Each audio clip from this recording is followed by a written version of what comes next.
Baik, kita masuk acara pertama yaitu pembukaan. Marilah acara pada sore hari ini kita buka dengan membaca doa sesuai dengan keyakinan kita masing-masing. Berdoa dipersilahkan.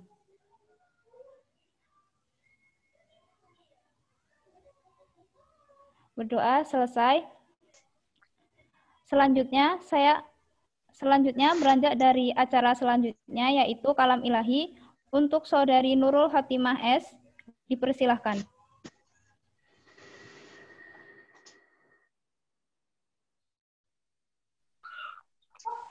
Terima kasih atas waktunya. Assalamualaikum warahmatullahi wabarakatuh. Waalaikumsalam warahmatullahi wabarakatuh. Waalaikumsalam warahmatullahi wabarakatuh. Saya akan membacakan surah Ar-Rahman ayat pertama. A'udzu billahi minasyaitonir rajim. Bismillahirrahmanirrahim. Ar-Rahman 'allamal Qur'an. Khalaqal insan 'allamahul bayan. Asy-syamsu wal qamaru bihusban. Wan najmu wasy-syajaru yasjudan. Was-samaa'a rafa'aha wa wada'al mizan. Alla tataghaw fil mizan. Wa aqimul wazna bil qisti wa la tukhsirul mizan. Wal arda wada'aha lil anam. Shadaqallahul adzim. Dengan menyebut nama Allah yang Maha Pemurah lagi Maha Penyayang. Allah yang Maha Pemurah, yang telah mengajarkan Al-Quran. Dia menciptakan manusia, mengajarnya pandai berbicara.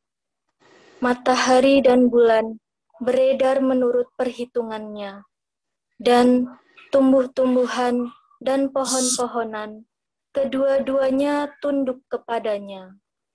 Dan Allah telah meninggikan langit dan Dia meletakkan neraca keadilan, supaya kamu jangan melampaui batas tentang neraca itu.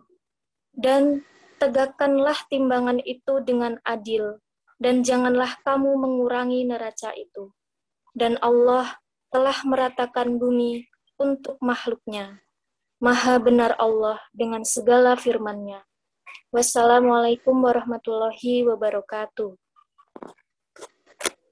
Maha benar Allah dengan segala firman-Nya.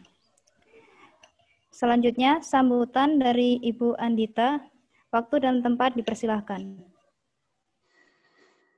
Terima kasih Atika. Bismillahirrahmanirrahim. Assalamualaikum warahmatullahi wabarakatuh. Waalaikumsalam warahmatullahi wabarakatuh. Alhamdulillahirrahmanirrahim. Wassalatu wassalamu asrofi anbiya'i wa mursalin wa ala alihi wa sahbihi ajma'in, amma ba'du.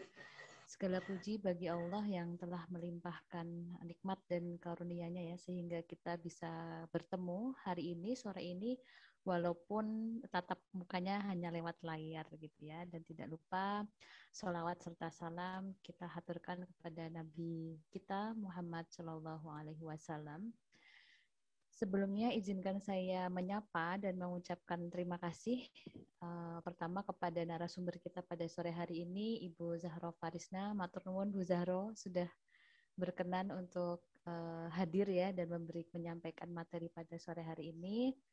Dan selanjutnya saya juga ucapkan terima kasih untuk peserta yang sudah hadir, teman-teman mahasiswa psikologi Unisa, dan juga tidak lupa teman-teman dari bipolar, survivor bipolar, teman-teman yang tercinta. Selamat datang juga di acara sore hari ini. Nah, ini mungkin sedikit bercerita. Jadi sebenarnya kita dulu punya komunitas yang namanya BCI. Mungkin teman-teman pasti pernah mendengar itu, Bipolar Care Indonesia Simpul Yogyakarta. Tapi mungkin ini sekalian sosialisasi ya, sedikit sosialisasi. Jadi sejak pertanggal 29 Mei kita sudah tidak berafiliasi dengan Bipolar Care Indonesia. Jadi intinya kita akan membentuk sebuah komunitas baru. Nah, untuk sementara ini namanya adalah Bipolar Community Yogyakarta gitu ya. Nah, selanjutnya akan kita sosialisasikan kembali. Jadi ini sebenarnya juga dalam rangka sosialisasi komunitas dan juga bentuk kolaborasi antara Unisa dan juga komunitas bipolar ya, untuk kita saling support ya. Tentu kita tahu bahwa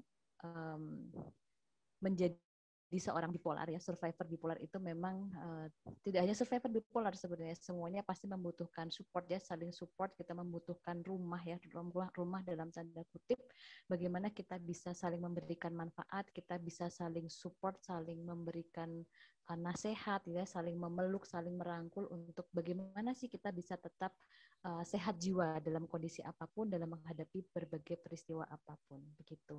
Jadi acara sore hari ini saya harapkan bisa memberikan manfaat juga ya kepada teman-teman semuanya, khususnya juga teman-teman mahasiswa yang hadir di sini dan juga teman-teman survivor bipolar yang hadir pada sore hari ini.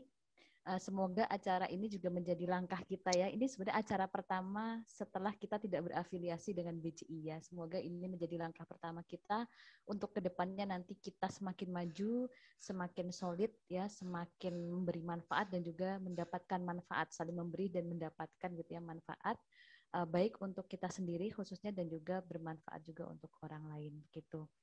Mungkin begitu saja yang bisa saya sampaikan. Selamat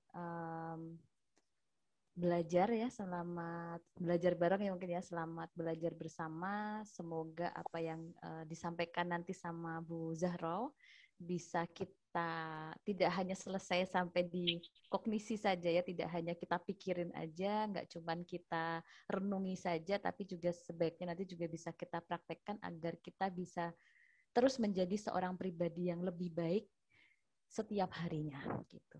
Mungkin begitu saja sambutan dari saya. Sekali lagi saya ucapkan terima kasih. Selamat menyimak acara ini hingga selesai.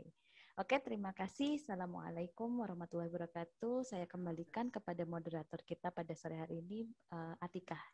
Oke, silakan Atika. Baik, terima kasih Ibu atas sambutannya. Selanjutnya menginjak acara inti, yaitu penyampaian materi dari Ibu Zahro Farisna. Kepada Ibu kami persilahkan. Waktunya 30 menit ya Ibu. Selebihnya untuk diskusi dan tanya jawab. Baik, monggo dipersilahkan. Ya, baik. Assalamualaikum warahmatullahi wabarakatuh. Waalaikumsalam warahmatullahi Waalaikumsalam. Waalaikumsalam warahmatullahi wabarakatuh. Ya, terima kasih sebelumnya untuk Bu Dita ya yang menginisiasi acara ini. Jadi ini acara yang sekaligus ini ya pengabdian dan juga sekaligus pengabdian masyarakat begitu. Pengajaran dan juga pengabdian masyarakat begitu. Baik, sebelumnya innalhamdalillah nahmaduhu wa nasta'inuhu wa nastaghfiruh wa na'udzu billahi min syururi anfusina wa min sayyiati a'malina may yahdihillahu fala mudhillalah wa may yudlilhu fala hadiyalah. Asyhadu alla ilaha illallah wahdahu la syarikalah wa asyhadu anna Muhammadan abduhu wa rasuluh. Allahumma sholli ala Muhammad wa ala ali Muhammad. Rabbi shrahli sodri wa yassirli amri wahlul 'uqdatam min lisani yafqahu qawli. Apa kabar ini teman-teman semua sore hari ini? Alhamdulillah baik. Baik ya. Ada yang Zoom-nya Alhamdulillah Bu, sehat. Alhamdulillah. Ada yang Zoom-nya barengan nggak masalah ya, tapi menampilkan mukanya begitu biar kelihatan. Oke, baik. Pertama dan utama terima kasih saya haturkan kembali ke Bu Dita. Jadi acara ini itu ada karena sebenarnya acara pengabdian masyarakatnya Bu Dita begitu ya. Saya hanya penggembira di sini. Kemudian untuk Ketua Bipolar Care Jogja begitu ya Bu Dita ya. Ibu Din. Ya, Ini Mbak tadi Din.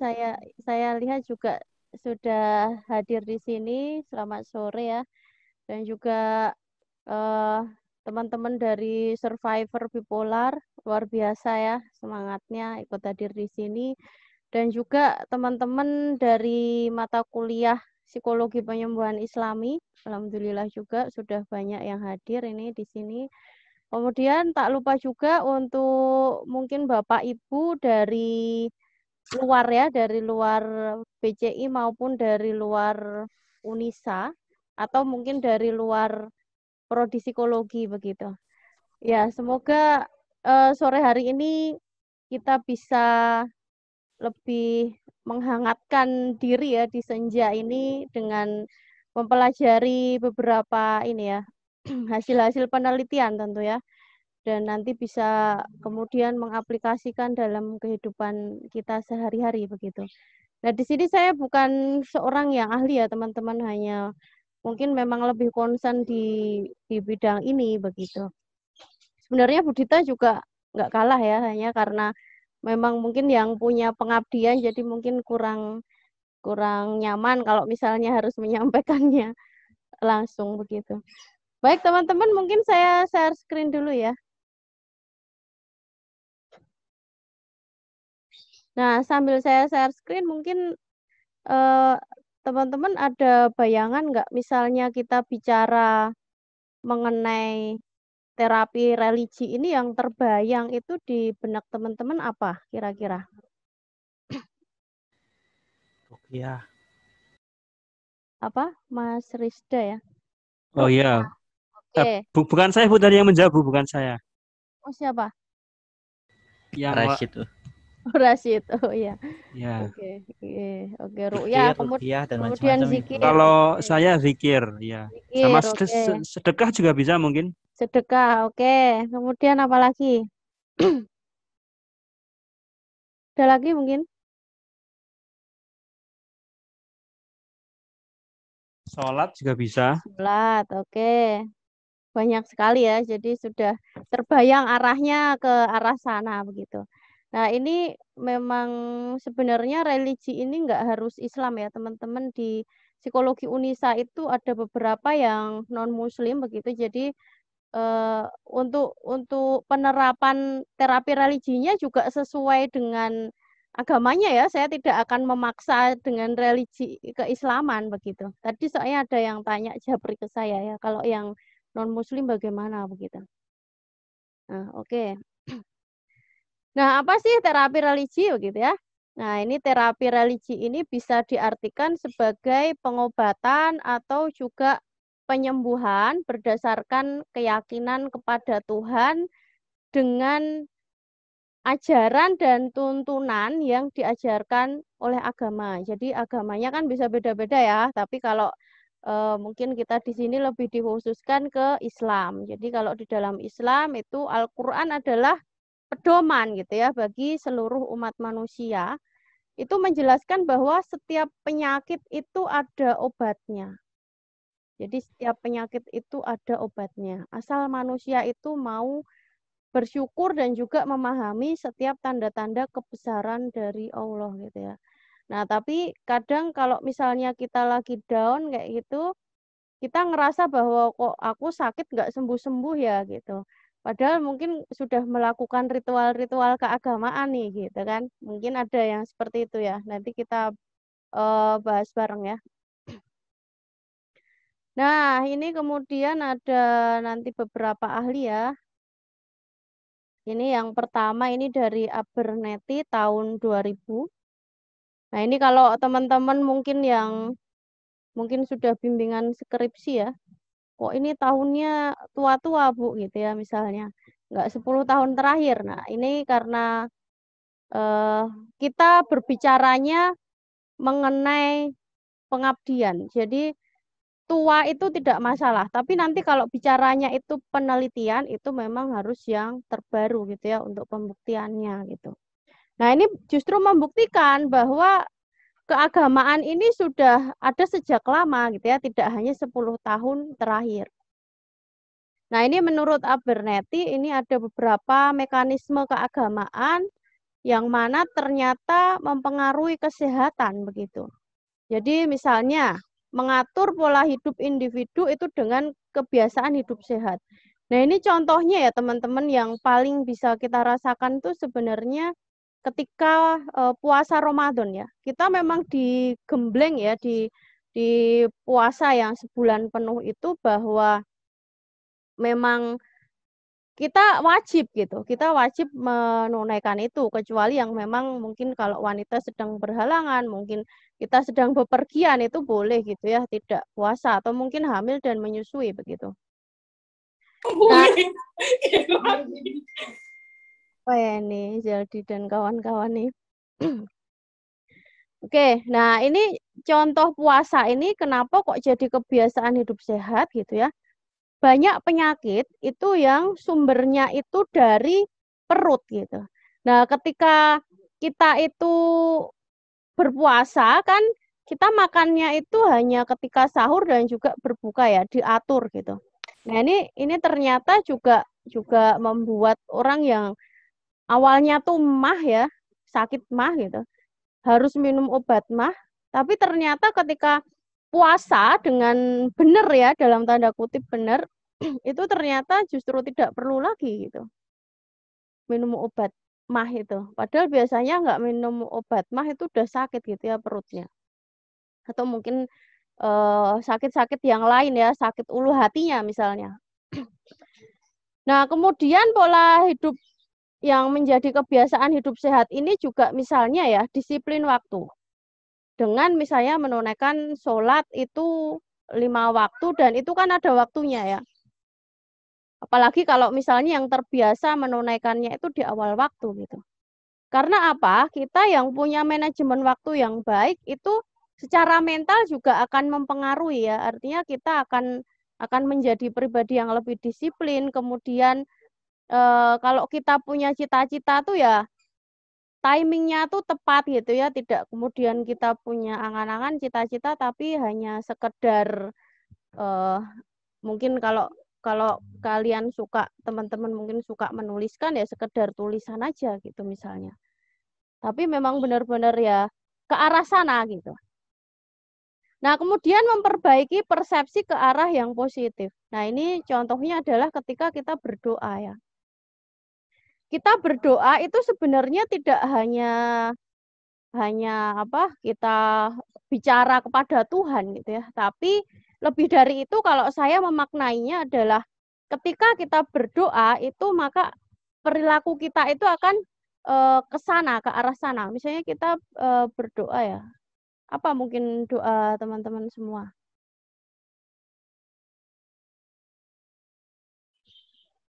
Apa mungkin Zeldi doamu Zeldi?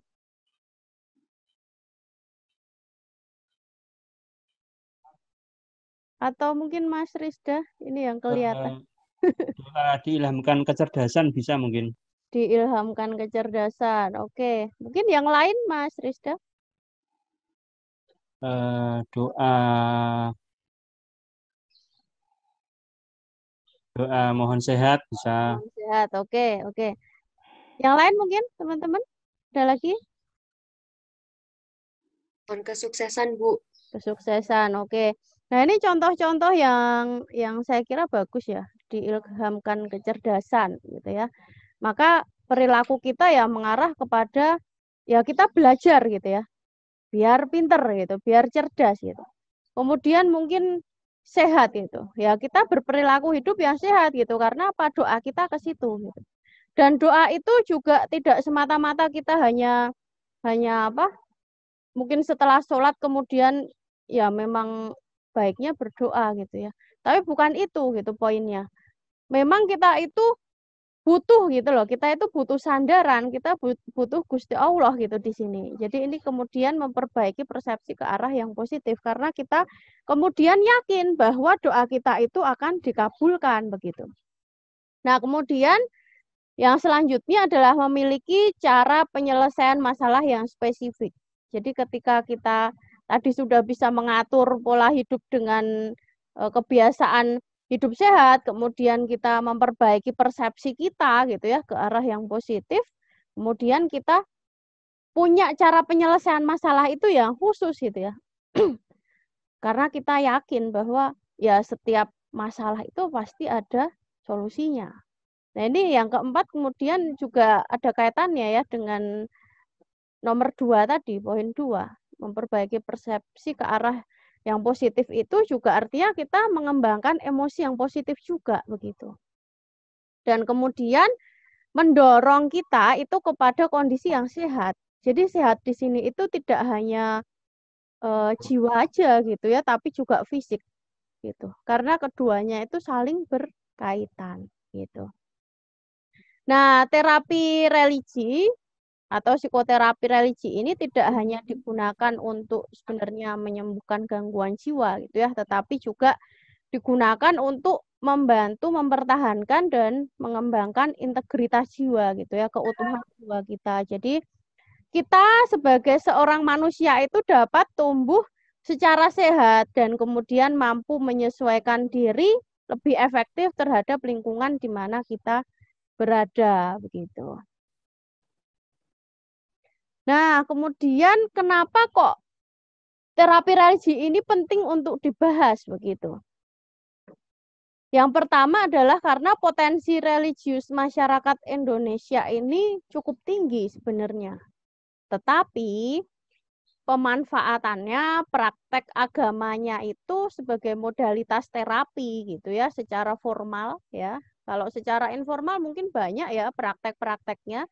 Mungkin di pondok ya, pondok pesantren, kemudian pusat rehabilitasi narkoba itu banyak ya praktek pemanfaatan agama itu sebagai terapi.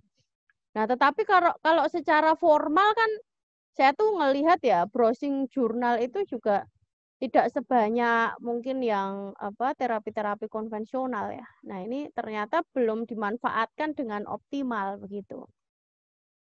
Jadi masyarakat itu kadang masih memandang sebelah mata ya terhadap peran agama atau bahkan justru ada yang negatif juga gitu. Terhadap peran agama ini terhadap kesehatan jiwa begitu. Nah, keberadaan agama pada masyarakat ini sebenarnya dapat bermanfaat sebagai modalitas terapi begitu. Secara optimal. Nah, ini makanya penting untuk dibahas gitu ya. Nanti biar kita bisa mengembangkan dan paling tidak itu bisa mengaplikasikan pada diri sendiri dan juga orang-orang terdekat gitu. Nah, kita bicara ke perkembangan terapi dulu ya, ini sedikit.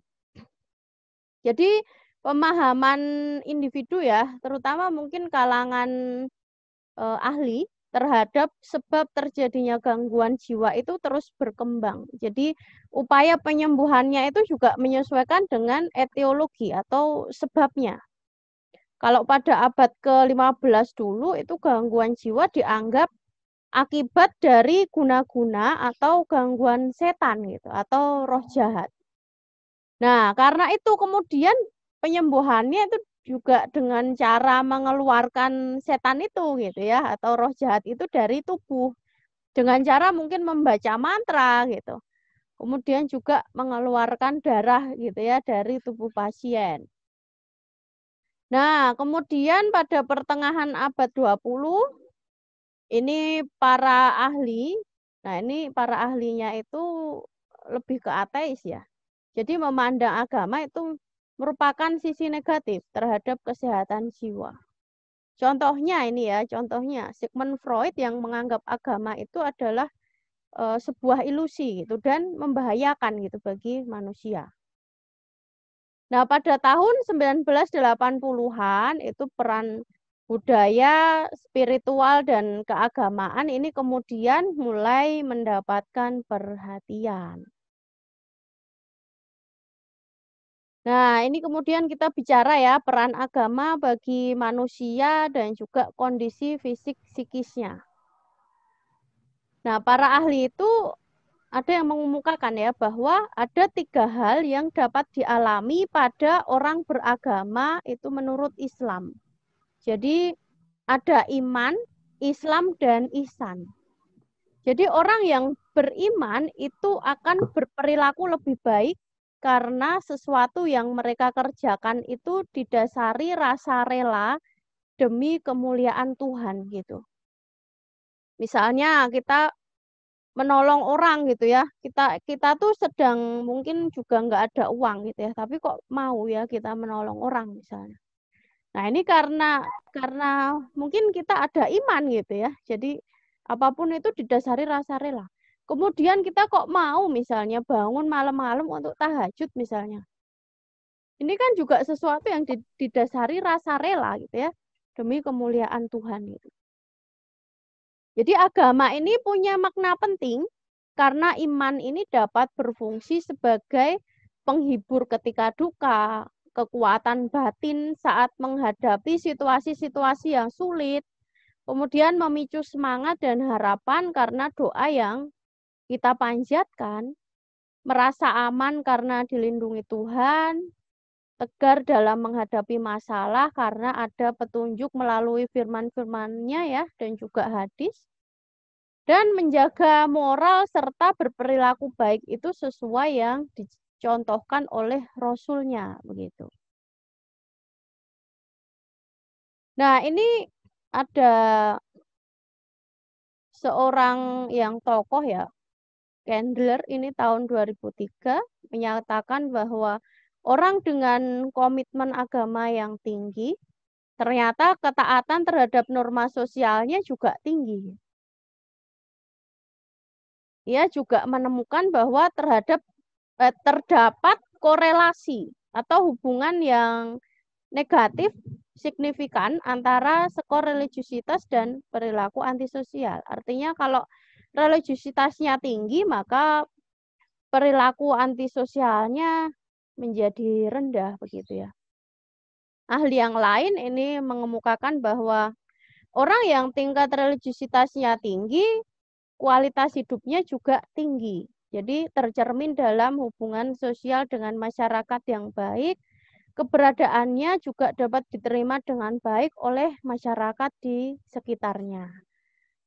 Ahli yang lain itu mengemukakan bahwa orang yang religiusitasnya tinggi ternyata ini pada umumnya dapat membina keharmonisan keluarga dan membina hubungan yang baik dalam keluarganya. Nah, ini kan keren ya. Jadi kalau cari jodoh nanti yang dicek dulu ya religiusitasnya tinggi atau enggak begitu ya kira-kira. Nah, kemudian ini Matheus dan Larsen ini tahun 1995. Ini mungkin kalau yang di mata kuliah Islami sudah pernah mendengar ya. Semoga enggak lupa ya. Nah, ini mengumpulkan sebanyak 212 penelitian ya, ternyata sudah banyak ini. Yang menguji efek dari komitmen religius terhadap hasil perawatan kesehatan. Yang mana 75% dari penelitian-penelitian itu menunjukkan adanya pengaruh yang positif terhadap kesehatan. 17% itu menunjukkan efek campuran atau tanpa efek, dan beberapa penelitian yang membuktikan bahwa orang yang punya agama kuat itu memiliki tekanan darah yang rendah. Nah, rendah di sini sebenarnya saya nggak mengartikan bahwa ini sakit ya, tapi dia tidak terkena darah tinggi begitu. Artinya ya normal-normal saja gitu. Karena kalau stroke ini berkaitan dengan tekanan darah yang tinggi ya biasanya. Nah, ini sedikit. Maaf, ini suaranya Deva ini. Baik, kita lanjutkan. Sedikit mengalami stroke, kemudian tingkat kematian itu yang rendah karena tingkat kematian yang rendah karena serangan jantung, dan dapat tahan hidup lebih lama secara umum, serta sedikit penggunaan pelayanan medis. Jadi jarang berobat gitu ya. Nah, kemudian Koenig tahun 2001 itu menyebutkan bahwa agama itu punya peranan penting ya dalam kesejahteraan psikologis ya. Memberikan harapan, kemudian optimisme, mendapatkan makna hidup, mendapatkan dukungan sosial, kestabilan dan kepuasan pernikahan, gangguan depresi tapi juga dengan penyembuhannya gitu ya. Jadi bisa ada penyembuhan dari gangguan depresi yang mungkin dialami. Mencegah bunuh diri, mengatasi kecemasan dan ketakutan, mengatasi gangguan penyalahgunaan narkoba dan juga kenakalan remaja. Nah, ini masih di peran agama bagi manusia dan pengaruhnya terhadap kondisi fisik psikis manusia gitu ya. Larsen tahun 1997 ini mengemukakan bahwa sejumlah penelitian tentang relevansi klinis dari agama dan spiritualitas itu dapat dikategorikan menjadi 4 golongan. Ada pencegahan penyakit. Jadi agama dan spiritualitas ini dapat mencegah penyakit. Tapi juga bisa penyesuaian terhadap penyakit ya, coping gitu. Kemudian kesembuhan dari operasi.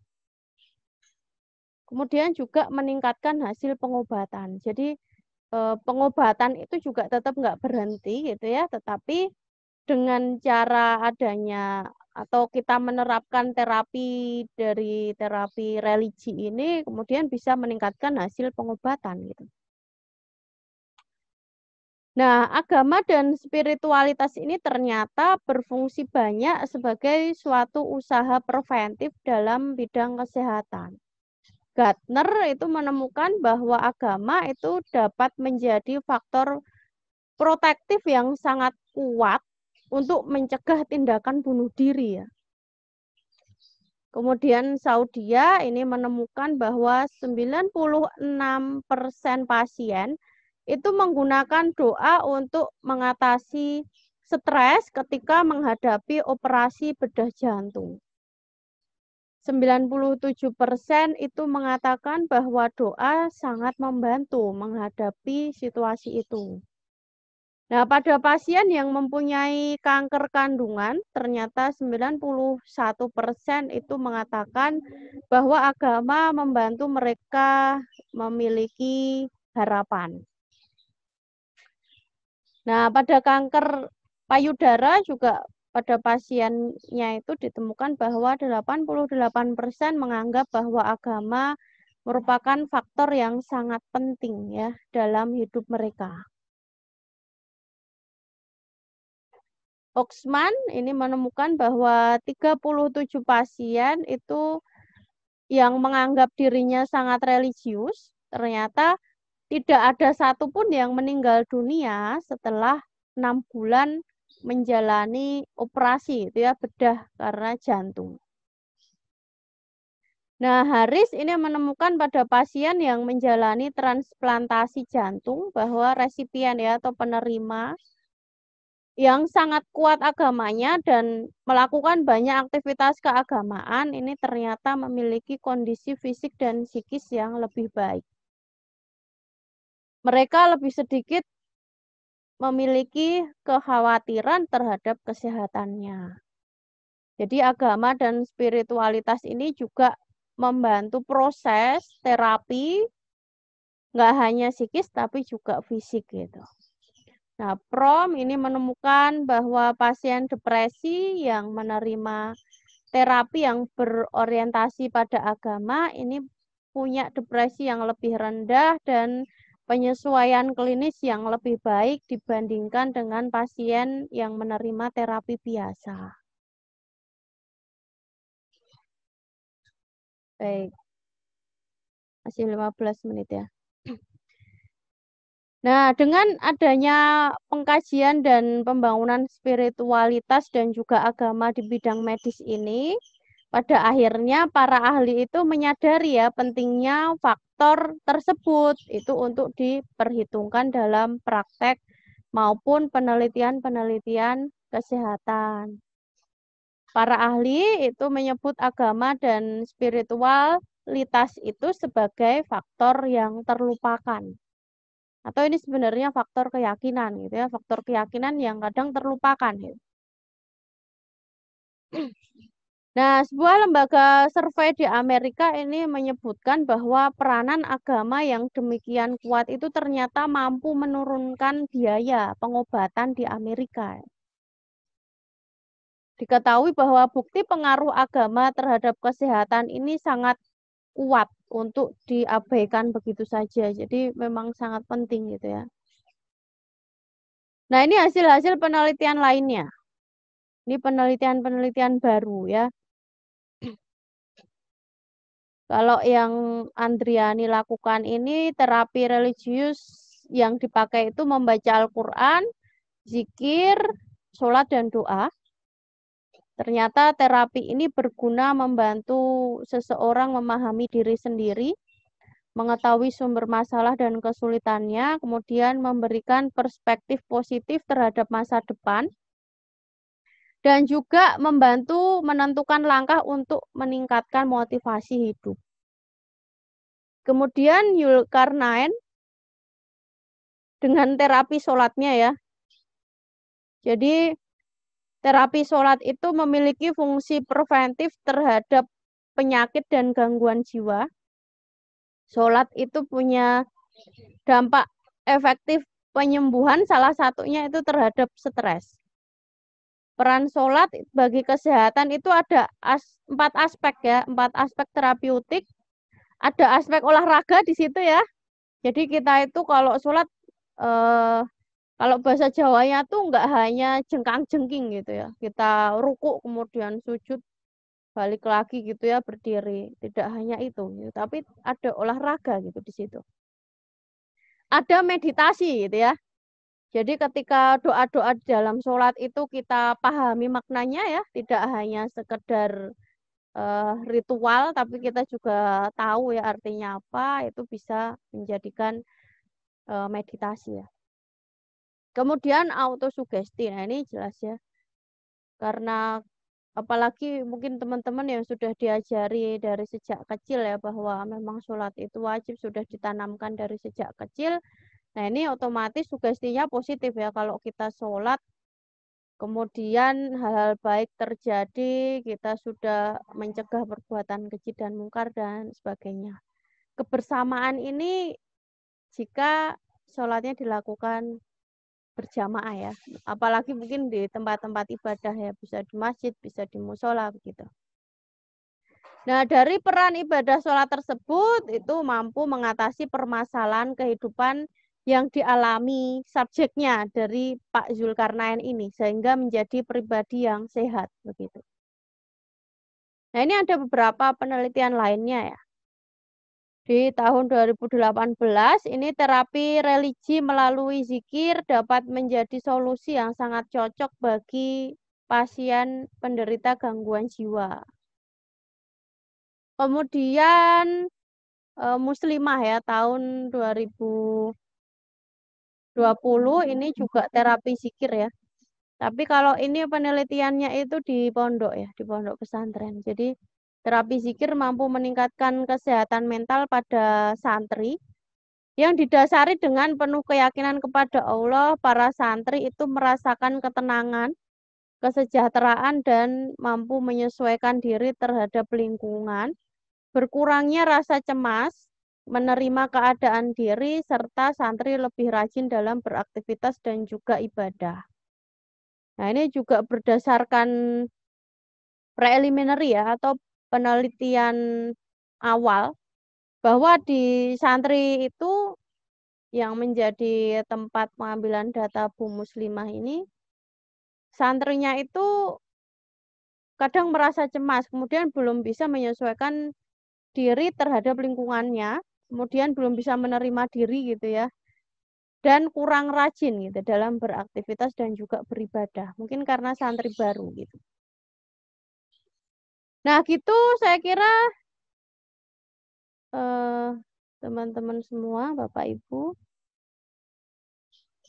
ini kok sudah banyak chat ya, mungkin waktu saya udah pas ya ini ya. Ya pas, oke. Saya kembalikan ke Kak Tika ya. Silahkan. Kak Tika. Atika.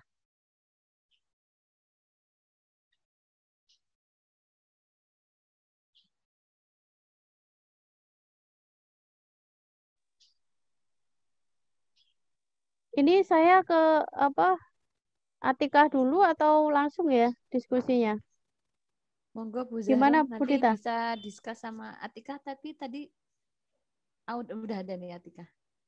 Oh, dia keluar Zoom tadi. Mungkin sinyal Bu Oh, Zahra. sinyal mungkin. Heeh. Nggih, nggih. Ya. Oke, monggo. Ya, baik. Silakan Mbak Atika.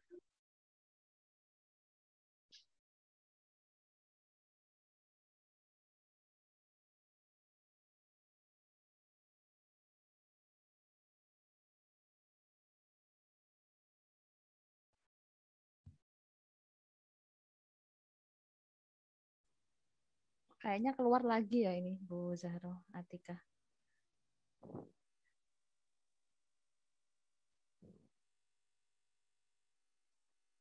Oh, ini sudah ada. Sudah ada ini. Oke.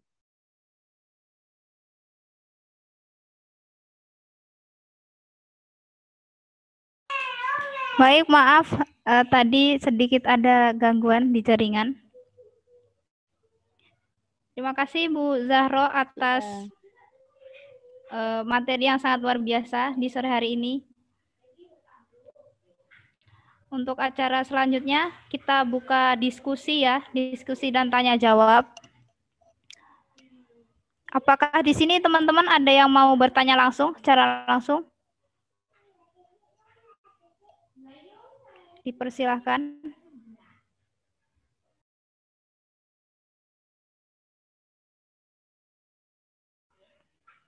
Silakan Mbak Putri Endah, dibuka mikrofonnya. Selamat sore. Assalamualaikum warahmatullahi wabarakatuh. Waalaikumsalam warahmatullahi wabarakatuh. Warahmatullahi wabarakatuh. Ya, terima kasih Bu Zahro. Ya, Mbak Putri. Ya, pertanyaan saya tadi dari yang saya amati, Bu Zahro sering menyatakan antara religi dan spiritual. Ya. Dan saya amati itu Bu Zahro agak memisahkan antara itu, tapi tidak menjelaskan perbedaan antara religi sendiri dan spiritual sendiri. Apakah ada perbedaannya atau itu sama saja? Ya, itu aja. Baik Mbak Putri.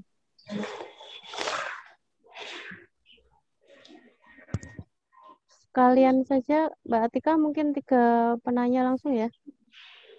Baik Ibu, satu orang lagi silakan secara langsung bertanya kepada Ibu Zahro. Maaf, boleh bertanya langsung saya? Boleh, silakan. Silakan. Assalamualaikum warahmatullahi wabarakatuh. Waalaikumsalam warahmatullahi wabarakatuh. Terima kasih atas waktu yang telah diberikan. Maaf, saya ingin bertanya kepada Ibu Zahro. Nah, ketemu. Enggak, tadi saya baru berpikir, ini baru ketemu. Saya sering, soalnya saya kadang terganggu masalah kecepatan berpikir. Kadang saya itu orangnya itu lama berpikir gitu loh. Jadi kadang dapat sesuatu hilang. Nah, terus nanti ketemu lagi ya. Ini kebetulan tadi saya mikir, terus ya. Tadi saya mikir hilang, ketemu lagi tadi ini. Alhamdulillah. Saya mau bertanya, kan di dalam, tapi ini sebenarnya agak melenceng dari pembahasan, cuma saya ingin mengetahui, mungkin diskusi ya mungkin ya. Sebenarnya di Islam kan banyak firqah, banyak golongan. Jadi kadang itu saya jujur bingung gitu loh. Kadang kayak saya kan sekarang saya lebih ke NU ya. Maksudnya maaf, saya mau mengatakan ya. Cuma saya juga tetap menganggap yang lain juga benar. Ada Muhammadiyah, ada Salafi, ada ada Muhammadiyah, Salafi, terus apa lagi ya? Ya mungkin Persis, ada Al-Irsyad, apa itu mungkin kalau asal saya kurang tahu ya. Pokoknya yang lain mungkin yang mungkin agak tahu mungkin Muhammadiyah sama Salafi. Nah, itu kadang kan kita beribadah kan kita harus tahu ilmunya. Nah, kadang kalau kita beribadah tapi kita nggak yakin dengan ilmu itu, kadang kita menjadi ragu. Ketika ragu, setan kan masuk, dia membisiki kita kadang. Kalau saya rasakan, saya kadang mendapat bisikan gitu loh. Ibadahmu udah bener belum ini? Kadang ada rasa was-was timbul. Nah, itu bagaimana cara kita menurut jenengan bagaimana kita menanggulangi rasa haus ketika beribadah? Kalau kita belajar ilmu berarti kita harus belajar ilmu secara linear ya, maksudnya harus belajar ilmu dari ulama-ulama yang warasatul anbiya, yang pewaris para nabi, maksudnya yang punya sanad. Nah, itu kan oh ya udah sudah tahu solusinya ya berarti ya. Ya. Iya, Mas. Sudah tahu solusinya saya ternyata. Sudah tahu solusinya Jadi berarti. saya kadang itu mikir gitu, ngomong sendiri ya gitulah. Jadi saya sering ya. Atau mungkin pandangan jenengan gimana tentang pertanyaan saya masalah was-was tadi ya. Baik. Terima kasih. Sama-sama Mas Trisda. Satu lagi mungkin Mbak Atika ya. Tessa, Bu. Oh ya, silakan Tessa. Bentar, tadi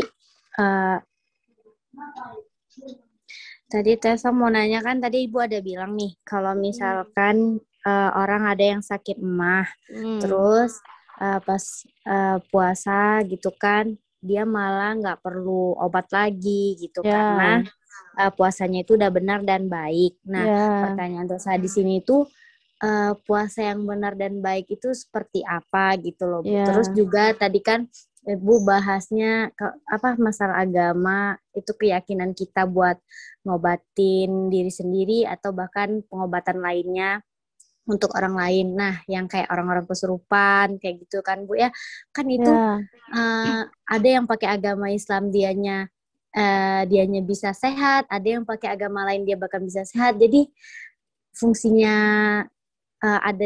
fungsinya pengobatan di agama ini tuh seperti apa gitu loh Bu?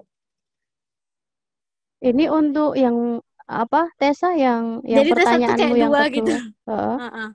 Pertanyaan Tessa tuh ada dua gitu loh Bu. Soalnya kan kayak yang pertama tadi yang emah, terus yang kedua ini tuh kayak pengobatan religius tadi tuh loh Bu. Itu kan nggak berpatokan cuma untuk satu agama, atau banyak pakai agama-agama yang lain gitu. Orang tuh bisa sembuh, kok bisa gitu loh. Oh iya. Ya, oke. Saya sudah nangkap arah pertanyaannya. Oke, gitu ya, Tessa ya. Baik, Mbak Atika mungkin saya langsung menjawab ya. Monggo Ibu, silakan. Baik, untuk yang pertanyaan Mbak Putri tadi ya, religi dan spiritualitas baik. Ini memang saya belum jelaskan, mohon maaf. Jadi kalau religi itu sebenarnya keyakinan ya, sama-sama. Religi dan spiritualitas itu sama-sama keyakinan. Hanya gampangnya gini, kalau religi itu dia menujunya itu keyakinan pada agama tertentu, bahwa ya aku mengimani gitu ya adanya Allah, kemudian Rasulnya itu Muhammad gitu misalnya. Nah berarti ini cenderung ke religinya Islam gitu ya. Atau mungkin agama yang lain juga seperti itu gitu ya. Intinya ini mengacu pada suatu keyakinan pada agama tertentu. Kalau spiritualitas itu juga yakin ya bahwa ada kekuatan lain di atas manusia, tetapi dia kecenderungannya itu tidak ke salah satu agama. Jadi misalnya kepercayaan, mungkin animisme gitu ya, dinamisme kayak gitu, itu bisa. Bahkan orang ateis pun juga bisa sebenarnya punya spiritualitas gitu. Kalau saya ekstrimkan gitu ya. Meskipun juga nggak tahu ya kalau kayak Freud itu, karena saya juga belum menelaah lebih lanjut ateisnya itu sedalam apa gitu. Tetapi kalau saya cermati dari definisi kedua ini, orang ateis pun itu bisa saja mereka itu punya spiritualitas. Tapi kalau religi jelas enggak gitu kan, karena mereka memang tidak berafiliasi ke satu agama gitu. Nah itu yang Mbak Putri. Mungkin ada tanggapan dari Mbak Putri?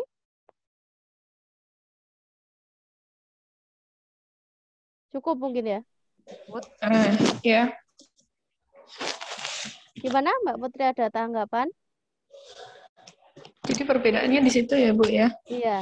Tentang religi dengan spiritual. Ya. Gitu, Untuk Mbak. misal, kalau boleh saya melanjutkan pertanyaan, apa pendapat Ibu tentang liberalisme? Apakah bukankah itu masuk dalam dalam pahamnya Freud? Gimana? pandangan apa?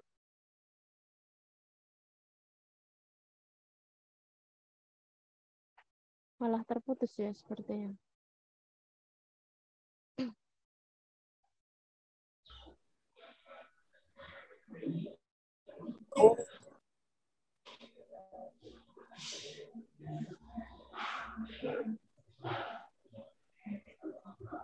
Ini saya yang terputus atau Bu Dita?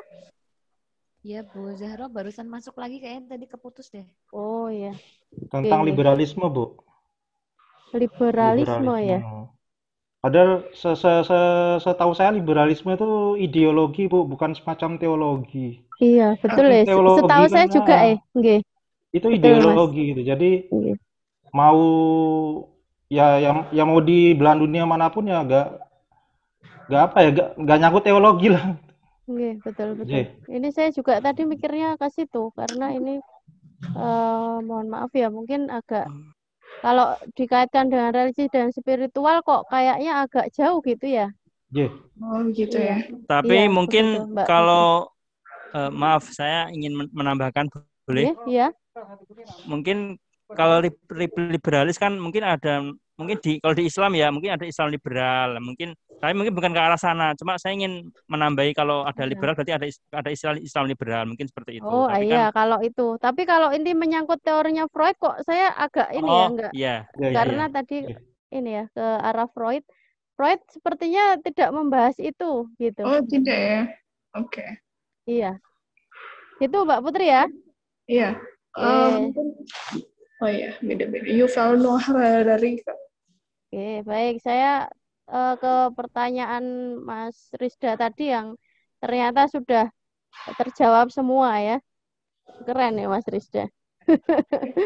Jadi kalau misalnya yang ditanyakan itu pendapat saya, nah ini sebenarnya sangat sangat pribadi. Itu urusan yang sangat pribadi. Bahkan mungkin dengan belahan jiwa kita, nah ini Budita juga ya, saya juga gitu ya. Mungkin ini udah beda gitu. Karena apa? Ini urusannya tuh sangat privasi dan pribadi gitu loh.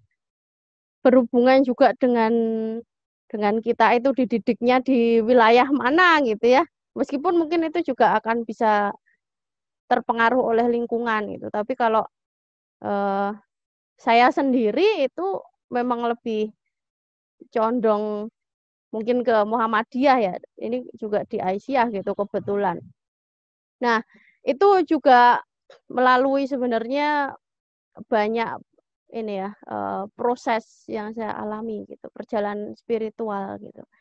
Dari mungkin memang didikan ya, kalau lingkungan memang bukan gitu, tapi kalau didikan dari keluarga ya cenderung ke arah situ gitu. Kalau lingkungan saya kecil dulu bukan Muhammadiyah gitu ya, lebih cenderung ke NU. Tapi sekali lagi ya itu tadi, itu wilayah yang lebih ke pribadi dan privasi. Jadi kita juga tidak bisa memaksa ya, walaupun kalau kita di Aisyah itu kan mungkin juga dapatnya Al-Islam ke Muhammadiyan gitu. Tapi kalau hati kan kita nggak bisa memaksa ya. Jadi kalau saya katakan ya mungkin ya Mas Rizda ya, itu kecenderungan masing-masing, tapi Nabi sendiri pun juga mengatakan bahwa perbedaan di kalangan umatku itu adalah hal yang ya baik gitu ya, intinya begitu. Begitu mungkin Mas Rizda.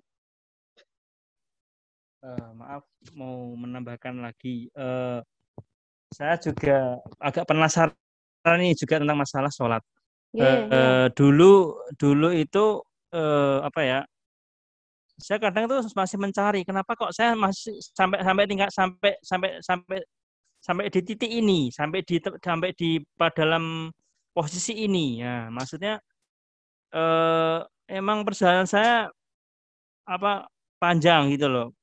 Istilahnya dulu saya kan sempat diruqyah banyak ustadz gitu loh, intinya gitu saya. Saya ini kan sharing juga dengan teman-teman. Mungkin ada yang seperti saya, ada yang apa kan, mungkin semoga bisa membawa kebaikan. Nah, maksudnya gitu. Dulu saya pernah diruqyah juga, namanya metode nasiyah. Itu jadi metode ubun-ubun. Jadi ubun-ubun saya kayak di apa ya? disentuh gitu terus Ya. ditanamkan keikhlasan. Nggak tahu, saya juga nggak tahu namanya apalah. Ya. Ya jelas saya begini, beragama itu mungkin pandangan saya, menurut saya beragama itu dengan ikhlas. Jadi kita nggak menuntut apa-apa, hanya mencari doa Allah. Itu insya Allah kita tenang. Kalau kita menuntut surga, betul. nggak ingin neraka, kita ingin pahala, itu malah kita nggak tenang hatinya. Tapi kita hanya ingin mencari doa Allah, insya Allah hati tenang, hati ya tenang gitu. Betul, itu luar biasa itu Mas Rizda gitu kan. Jadi memang ini sama kayak lagunya Chrisye itu ya. Jika surga dan neraka tak pernah ada gitu ya. Apakah kau masih menyembah atau apa ya padanya gitu ya. Ini kan sebenarnya maknanya dalam ya. Kalau misalnya nggak ada surga, nggak ada neraka, apa benar sih kita masih mau sholat misalnya? Apa benar sih kita masih mau puasa kan gitu ya? Atau mungkin amalan-amalan yang lain seperti itu. Ya benar banget nih Mas Rizda, ini keren ya. Jadi ya memang luar biasa ini Mas Rizda ya. Malah justru kita banyak belajar nih dari Mas Rizda. Nah itu udah mencapai kesimpulan sendiri juga nih sekarang nih Mas Rizda kan. Ya Bu, Jadi cuma mengistiqomahkan yang susah. Jadi ya, kita bisa berbuat baik itu bagus, tapi menjaga kebaikan itu yang susah. Ya, berbuat baik itu gampang, tapi menjaga kebaikan itu yang susah. Itu menurut saya seperti itu. Ya memang ini juga terkait juga dengan sama halnya kayak iman ya Mas ya. Jadi iman itu juga fluktuatif, naik turun ya. Semangat kita itu juga naik turun ya. Kadang semangat banget, kadang juga kalau lagi pas nggak semangat ya mungkin kayak nggak ada daya gitu ya. Bahkan untuk mungkin bangun dari tempat tidur gitu kan. Seperti itu gitu saya kira. Itu ya Mas Rizda ya. Baik Bu, terima kasih atas ilmunya. Semoga bermanfaat dan berkah. Ya, saya juga terima kasih ini Mas Rizda membagi pengalamannya. Baik, ini untuk Kak Tessa ya dari Prodi Psikologi. Nah, tadi bertanya ya, puasa yang benar dan baik itu seperti apa gitu ya, karena saya tadi menyebutkan itu. Nah, saya kira kalau puasa yang benar itu ya yang sesuai dengan sunnah ya, misalnya kita juga bangun ketika sahur gitu ya, mengakhirkan sahur gitu, jadi sahur ya tidak di jam 9 malam, itu namanya bukan sahur kan gitu. Biasanya juga ada ya yang sahur tuh jam 1 atau 2 malam, kalau sunnahnya kan memang mengakhirkan, jadi yang seperti itu. Dan sahur juga tidak hanya meskipun dengan air putih boleh ya di hadis gitu, tapi kalau untuk yang punya mah ya saya kira perlu effort ya agar ketika sahur itu juga mungkin makan yang berat gitu ya, mungkin roti, mungkin nasi begitu. Kemudian ya ini sesuai juga ya dengan tadi yang dikatakan oleh Mas Rizda bahwa kita menunaikan ibadah itu juga yang penting niatnya ikhlas gitu. Kita ikhlas ya menghamba kepada Allah, tidak mikir lagi ada surga atau neraka begitu. Nah, yang seperti ini yang kemudian menghadirkan sesuatu yang membuat nyaman gitu ya di hati kita gitu. Kemudian setelah itu juga jangan lupa ya menunaikan ibadah-ibadah yang wajib lain. Contohnya misalnya sholat gitu. Ada kemudian orang itu yang puasa tapi nggak sholat. Nah itu sama aja. Saya kira ya, karena sholat itu ibaratnya tuh kalau diibaratkan tuh dia sebagai jaring. Nah ikannya itu amalan-amalannya. Jadi kalau puasa tapi nggak sholat ya seperti berhamburan saja gitu, saya kira. Nah kemudian berbuka itu juga sunahnya adalah cepat gitu ya, ketika sudah azan kemudian kita juga segera gitu mensegerakan untuk berbuka gitu ya Tessa ya. Dan insya Allah semoga kalau seperti itu kemudian nanti sakit mahnya itu tidak kambuh lagi gitu. Itu. Nah, kemudian kalau untuk yang pertanyaan kedua dari Kak Tessa tadi itu misalnya ya dengan terapi religi yang dari dari apa? Dari agama lain gitu. Padahal kita bukan agama itu gitu ya. Misalnya kita Islam tapi terapi religi yang dilakukan itu bukan dari agama kita begitu ya misalnya.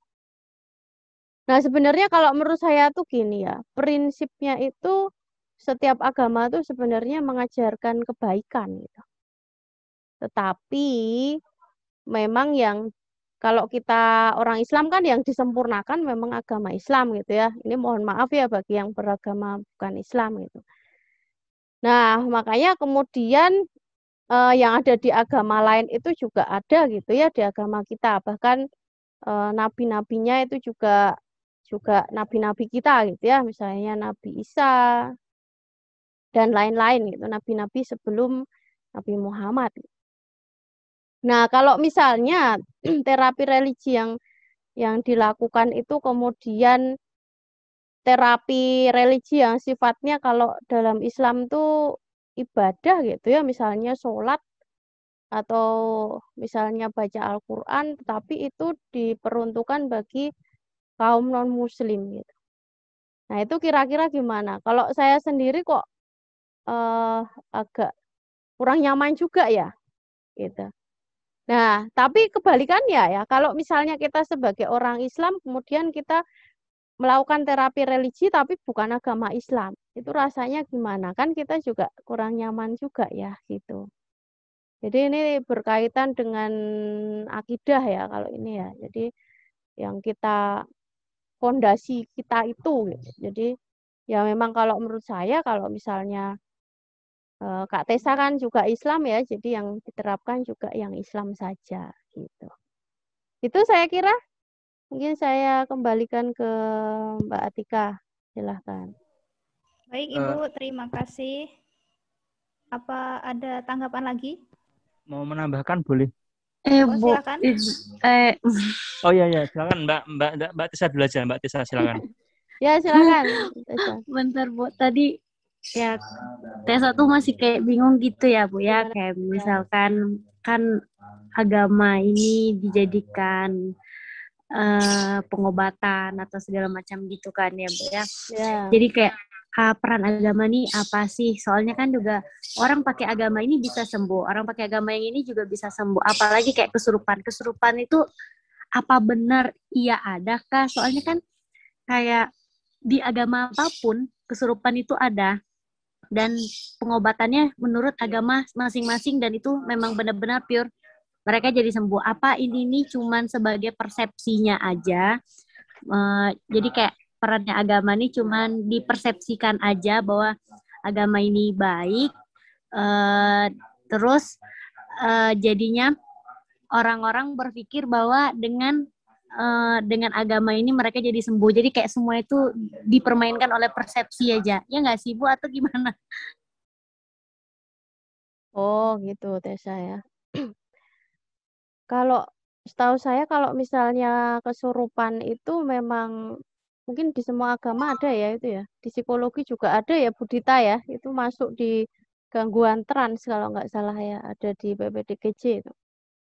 Nah kemudian kalau untuk penanganannya itu memang begini Tessa. Kalau misalnya dari terapi religi, tapi religinya itu bukan dari Islam ya. Tapi orang ini kemudian Islam.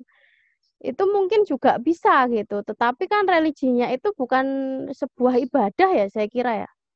Jadi kayak kalau kita itu misalnya membacakan doa, tapi bukan dia gitu loh yang membaca doa.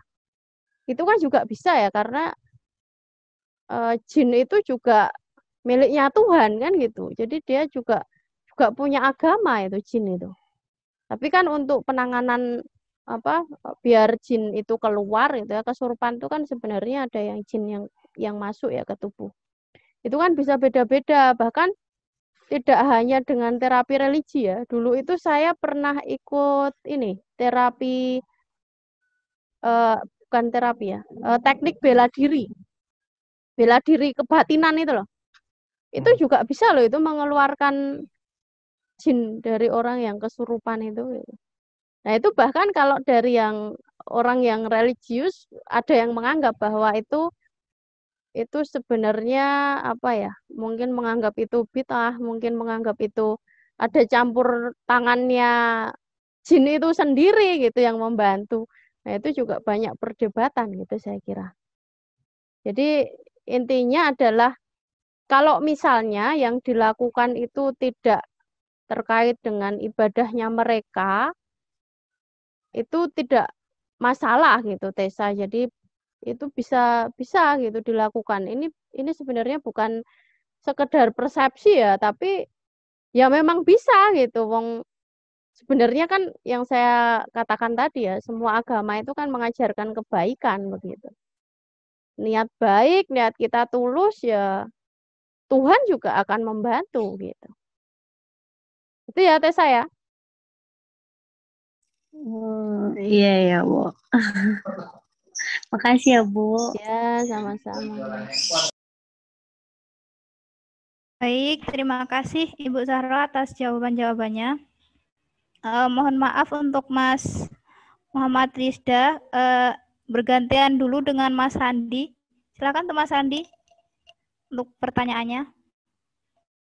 Ya, baik. Oh ya, Bu, tadi saya sempat nyampaikan hadis, Bu, diriwayatkan Ibnu Abbas. Ya, Ya, cuma nyampein aja gitu loh. oke. Nah, itu tuh ya bisa dibaca nanti lah. Jadi karena ruqyah sendiri kan sebenarnya masih kontroversial ya, Bu ya, kalau menurut saya gitu loh. Nah, Ya, terus oh ya, yang Sigmund Freud itu setahu saya sih beliau itu meskipun apa ya, Bu ya, religinya agak kuat, tapi kontribusinya ke ilmu kesehatan jiwa itu penting banget, Bu. iya Beneran, Bu. betul, betul, Jadi iya. kalau beliau nggak mengembangkan psikoanalisis, ya psikiatri ya mungkin nggak akan berkembang sampai Betul, sejauh ini, Bu. ya betul, betul, Ya, iya. ya cuma gitu aja, Bu ya, nuwun. Iya. Ya, terima Ya, kasih Mas Farandi. Ini tadi juga ya. saya udah baca ya hadisnya. Hanya saja Mm. tidak dituliskan ya Mas Farandi ya. Ini hadis riwayat siapa ya? Jadi Ibnu Abbas. ini ini sahih ya. Hadis ini sahih ya. Belum saya cek lagi, Bu, itu, Bu. Iya. Karena kadang ada yang doib juga ya. Jadi memang ini Mm. perlu dicek ya gitu. Memang kalau dari apa hadis yang Mas Farandi kirim di kolom chat ini kan memang ya itu tadi ya yang Mas Farandi katakan bahwa memang ru'yah juga kontroversi gitu. Karena disebutkan bahwa 70 orang nih ya, 70.000 70.000 orang ya dari pengikutku akan masuk surga tanpa hisab, perhitungan ya. Dan mereka adalah orang-orang yang tidak tidak memperhatikan mengamalkan ruqyah dan ru'yah tidak dan melihat hal-hal tidak buruk melihat dari ya sesuatu apapun dan tetap betul. berpegang teguh kepada Allah. Ya. Ya mungkin nanti bisa kita cek ya ini hadisnya sahih atau dhaif gitu. Terima kasih untuk informasinya ya Mas Farandi. Ya Ya. betul kalau tentang Sigmund Freud, tapi memang beliau itu memang ateis ya. Jadi beliau itu ateis, tetapi memang kontribusinya dalam psikiatri memang sangat besar gitu. Itu bahkan kan aliran pertama ya kalau dalam psikologi. Psikoanalisis itu kan aliran pertama dan memang yang paling tokoh yang paling terkenal itu Sigmund Freud. Itu di prodi non psikologi juga yang dipelajari itu biasanya ini apa dari Sigmund Freud gitu. Kalau untuk teoretikus yang lain tuh sangat sedikit begitu. Itu ya Mas Farandi ya, terima kasih ya.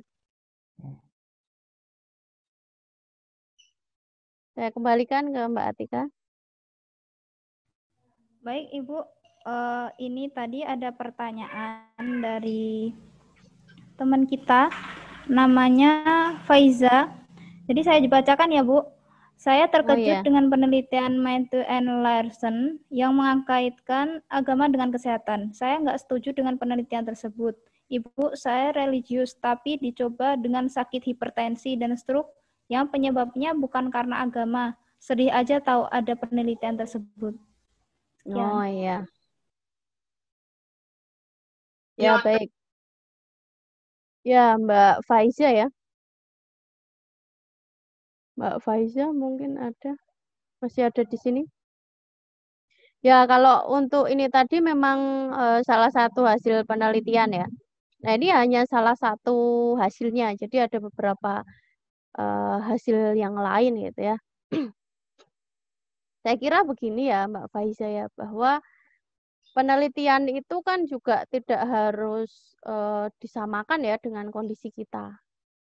Tadi saya juga mengatakan bahwa orang yang puasanya benar kemudian akan terhindar dari mah.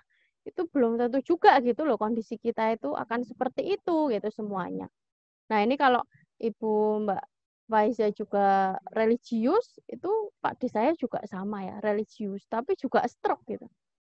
Jadi ini juga sangat tergantung ya subjeknya. Gitu. Subjeknya kebetulan ini dari hasil penelitiannya itu kebetulan religius dan juga terhindar dari hipertensi dan juga stroke. Tapi bukan berarti orang yang religius akan selalu terhindar gitu ya dengan hipertensi dan juga stroke. Karena apa?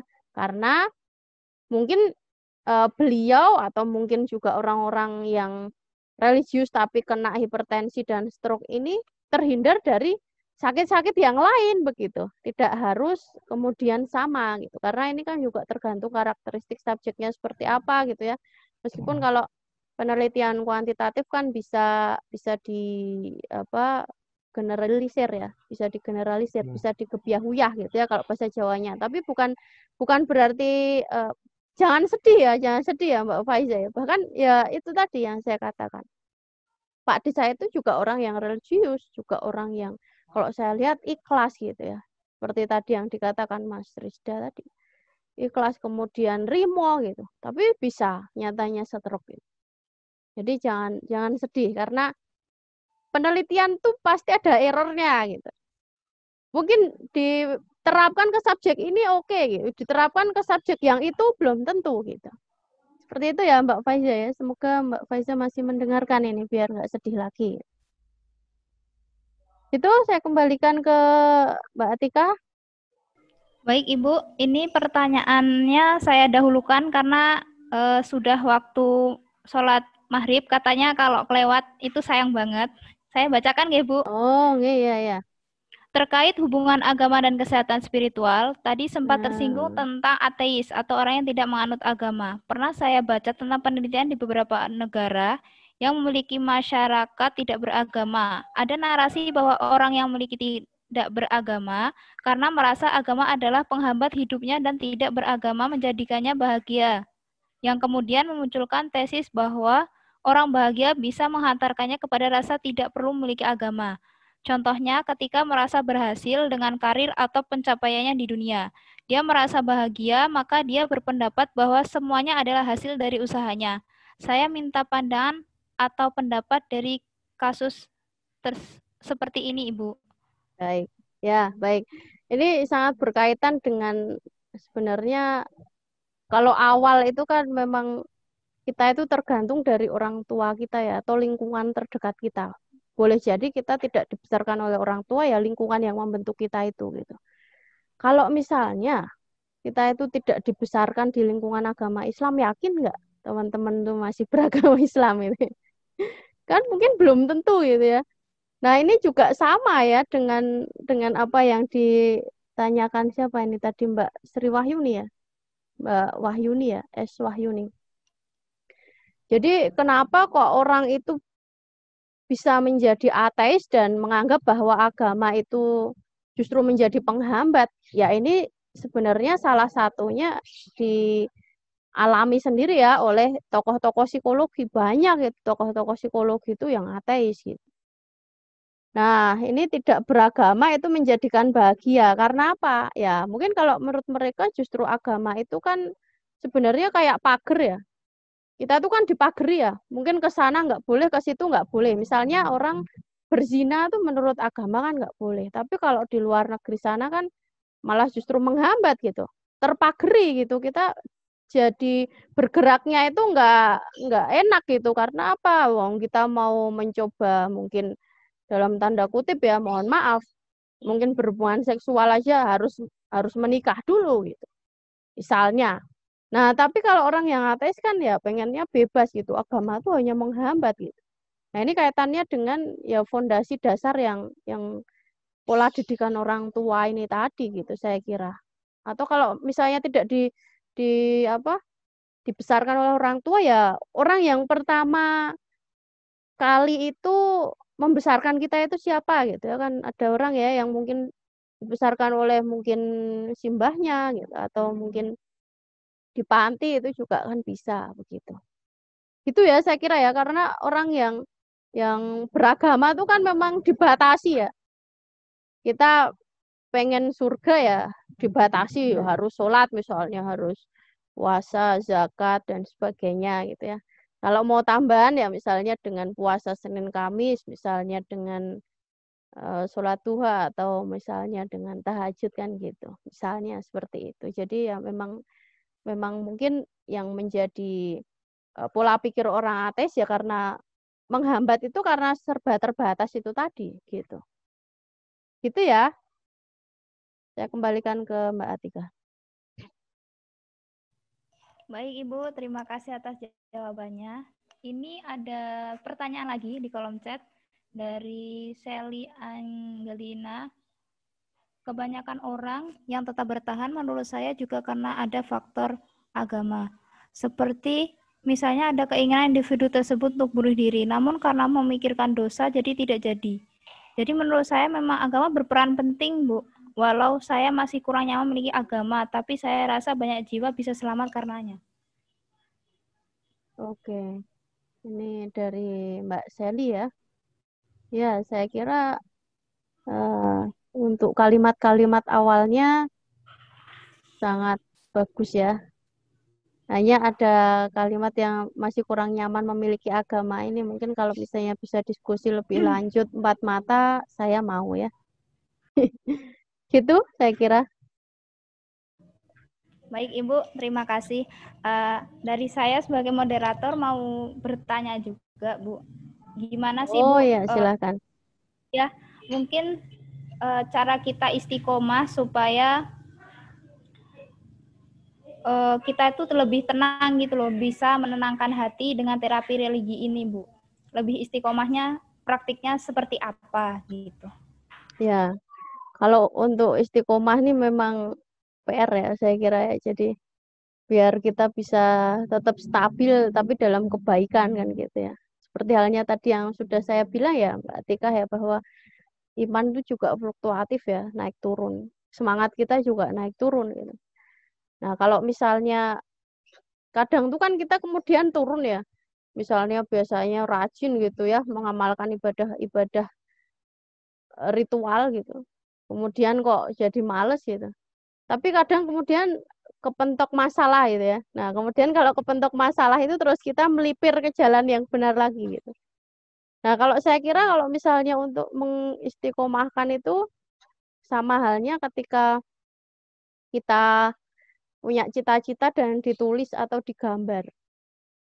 Nah, itu sama sebenarnya. Ya, kita tulis gitu agenda harian.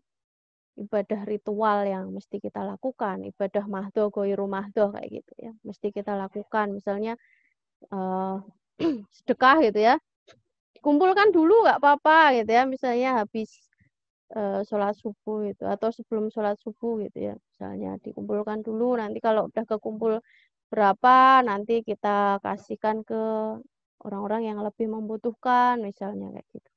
Itu saya kira bisa ditulis seperti itu ya. Kalau saya sendiri sih biasanya gitu ya, tapi mungkin masing-masing orang punya apa cara yang berbeda ya mungkin ya Mbak Atika ya. Kalau saya biasanya itu nulis atau gambar. Jadi ketika kita harus yakini juga ya bahwa ketika kita dekat dengan Allah, dengan Sang Pencipta itu juga akan apa yang kita inginkan itu kan cepat ya dikabulkannya.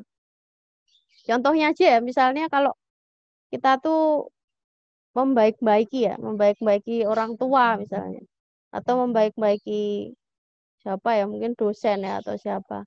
Itu kan biasanya kita juga punya ini ya, ikatan batin yang lebih kuat. Dan kemudian kalau kita mau minta sesuatu kan akhirnya juga lebih cepat ya. Dan saya kira juga begitu halnya ya dengan Gusti Allah. Artinya kalau misalnya kita ternyata apa yang kita cita-citakan itu belum tercapai ya karena memang itu terbaik gitu. Itu saya kira, Mbak Atika. Baik Ibu, terima kasih atas tipsnya. Mungkin dari peserta, dari Bapak Ibu mahasiswa, masih ada yang mau bertanya? Satu orang saja. Maaf, mau menambahkan boleh? Ya, silahkan. Saya menanggapi dari apa yang jenengan tadi sampaikan tadi masalah saya orangnya soalnya ini Mbak kalau ada orang yang butuh pertolongan saya sukanya membantu. Maksudnya iya gitu. Intinya kalau menurut saya itu banyak berdoa Mbak, ada doa tentang diteguhkan hati dalam ketaatan. Itu dalam kitab Riyadhus Shalihin itu ada kalau tidak salah itu karangan Imam Nawawi, doanya berbunyi Allahumma musarrifal qulub sarif qulubana ala taatik. Ya Allah, zat yang memalingkan hati, palingkanlah hati kami kepada ketaatan beribadah kepadamu. Itu ada doa seperti itu. Mungkin bisa diamalkan untuk menjaga keistiqomah dalam beribadah. Ya, itu saja. Masya Allah, mantap ini. Dari Mas Rizda ini mantap. Terima kasih untuk penyempurnaan jawabannya, Mas Rizda. Sama-sama, Bu. Ya. Terima kasih, Mas Rizda. Terima kasih, Bu. Iya, Ibu. Sama-sama. Baik, mungkin dari Ibu Zahro bisa memberikan closing statement-nya untuk hari ini. Ya, baik. Mungkin ini terkhusus sebenarnya untuk diri saya pribadi ya.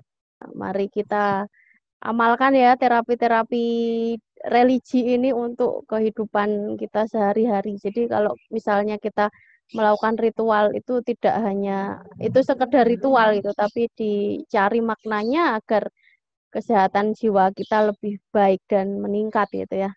Itu saya kira. Nah, untuk dari saya sekalian saya tutup ya Mbak Atika ya, karena tadi belum boleh saya Ibu, tutup. boleh. Ya. Ya baik untuk Bapak Ibu dan juga teman-teman semuanya, saya ucapkan terima kasih yang sudah berkenan gabung di sore hari ini.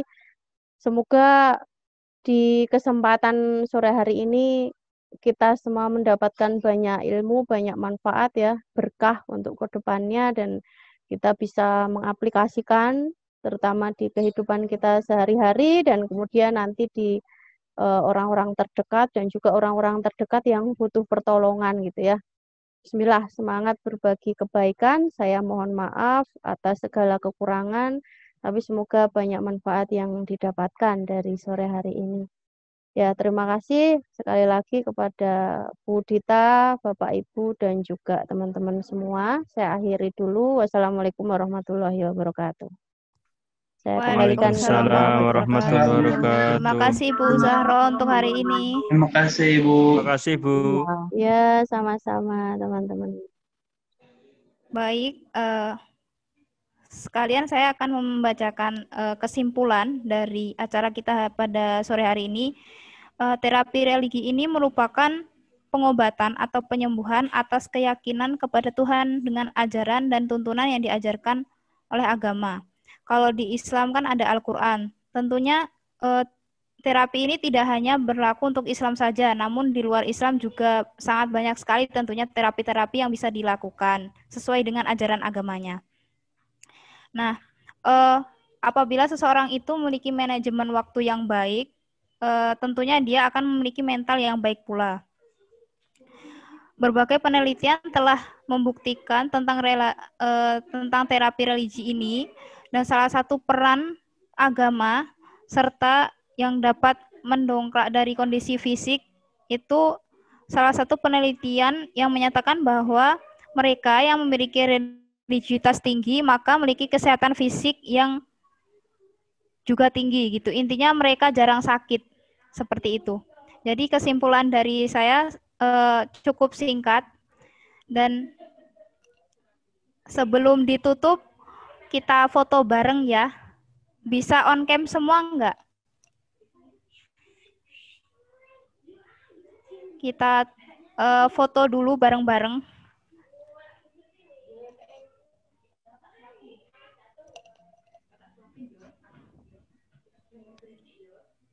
Yuk kita foto bareng-bareng.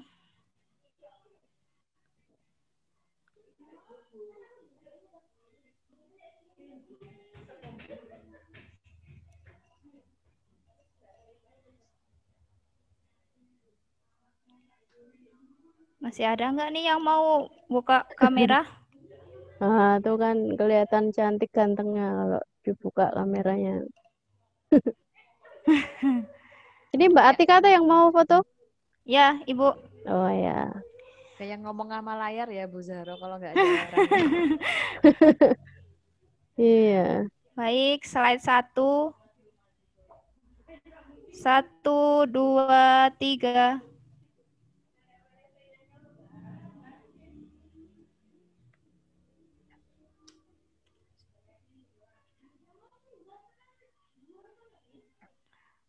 Baik, slide 2.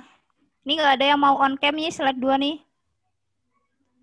1, 2, 3.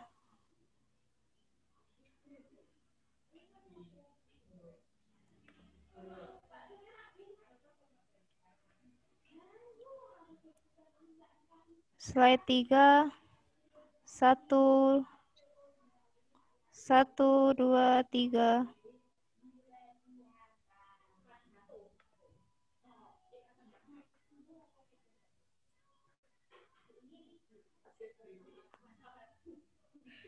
Slide 4. 1, 2, 3.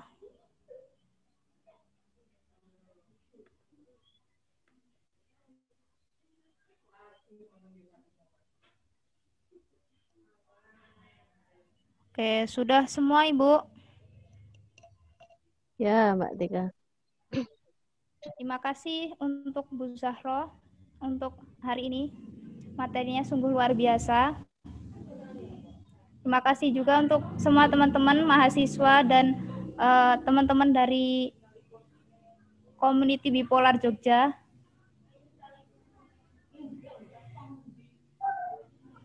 Terima kasih Bu Zahro, Bu Dita. Ya, sama-sama Leoni dan teman-teman semua. Baik, terima kasih untuk semuanya, untuk Bu Zahro, untuk Bu Dita, untuk Budin. Terima kasih juga sudah berkenan hadir di acara. Maaf tadi nggak nyalain kamera, soalnya ini di Nganjuk. Terus oh iya, Ibu. Sinyalnya ya. tuh nggak bagus. Maaf ya. Ya. Ibu, nggak apa-apa Ibu. Mohon maaf juga Ibu, tadi mau bertanya tapi nggak jadi. Enggak nanya. Tadi cuma pengen. Oh iya. Ya. Terima kasih Budin. Sami-sami. Terima kasih Bu Zahro, makasih Mbak Din, makasih semuanya. Ya, sama-sama Bu Dita. Saya tutup selaku moderator. Apabila saya memiliki kesalahan, mohon dimaafkan. Billahi taufiq wal hidayah. Wassalamualaikum warahmatullahi wabarakatuh. Waalaikumsalam warahmatullahi wabarakatuh. Terima kasih teman-teman semua. Terima kasih semuanya. Bu. Terima kasih semuanya. Terima kasih Bu. Terima kasih.